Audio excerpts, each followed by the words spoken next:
Habang nagmamaneho si Lara, wala pa rin siyang kamalay-malay na sinusundan na siya ngayon ni Jalil. Sa pagdating ni Marcos sa isla, sinisimula na nga niya ang kanyang pag-iimbestiga doon.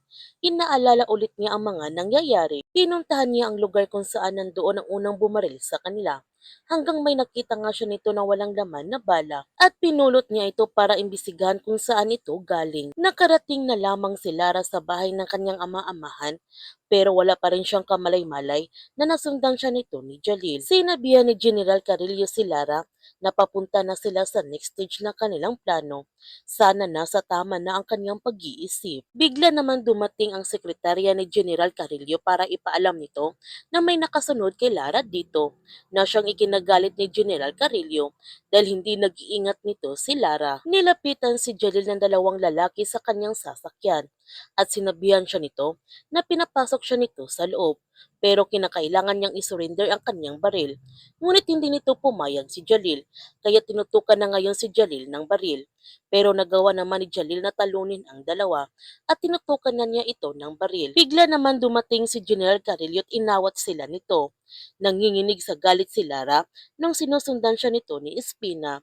Pinapasok na nga ni General Carillo si Jalil sa kanyang pamamahay at makikita mo sa kanyang pagmumukha ang kanyang galit. Kaya nagtanong na nga si General Carillo kay Jalil kung ano ang kanyang ginagawa sa harap ng kanyang bahay. Nag-iispiya ba siya sa kanya? Kahit kinakabahan na si Jalil sa pagharap nila ng General Carillo, pero hindi siya nito nagpapahalata. Dahil isang maling galaw lang niya, mabibiso na siya nito ni General Carillo dahil magaling itong bumasa ng tao. Nagtanong ulit si General Carillo kay Jalil kailan ba niya naging trabaho ang magmanman sa labas ng kanyang pamamahay. Ang sagot ni Jalil na wala ito sa plano. Sumunod lang siya sa kanyang kutob. Nagtanong ulit si General Carillo kay Jalil kung ano ang kanyang batch dahil ngayon lamang niya narinig ang kanyang pangalan. Sinabihan ni Jalil si General Carillo na lahat ng kanyang impormasyon nasa official records. Ang sabi ni General Carillo, nachinik niya ang lahat ng kanyang files. Halos lahat redacted. Ang sabi ni Jalil na may dahilan kung bakit ganun ang kanyang records.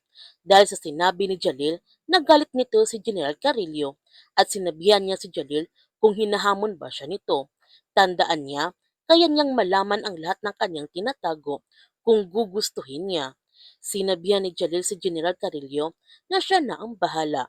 Hindi siya nito natatakot dahil wala siyang tinatagong iligal. Nagtanong si General Carillo kay Jalil kung sigurado ba siya na wala siyang tinatagong baho. Ang sabi ni Jalil na tingnan niya para malaman niya. Nagtanong ulit si General Carillo kay Jalil kung ano ba ang kanyang intensyon sa SID.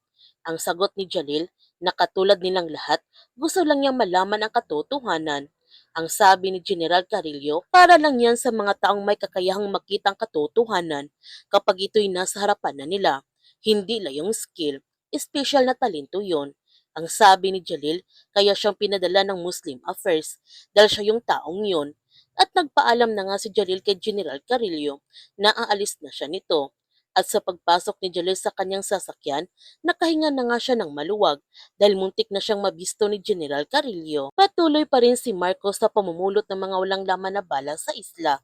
At dito nga niya napatunayan na tama ang kanyang hinala na may grupo ngang nanggulo sa gabing iyon.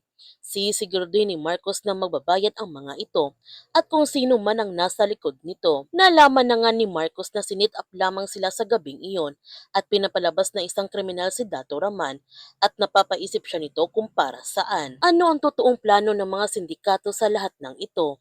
Pero habang naglalakad si Marcos, nararamdaman naman niya na may sumusunod sa kanya at bigla na lamang may sumuntok sa kanya at nagulat nito si Marcos sa kanyang nakita dahil si Harold ang sumuntok sa kanya.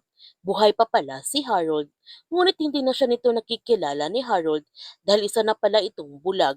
Kaya patuloy pa rin si Harold sa panununtok niya kay Marcos dahil ang akala niya na isa itong kalaban na pumatay sa kanyang mga kasamahan. Kaya huwag natin palalapasin ang kapanapanabik ng mga tagpo sa The Blood versus Jyoti.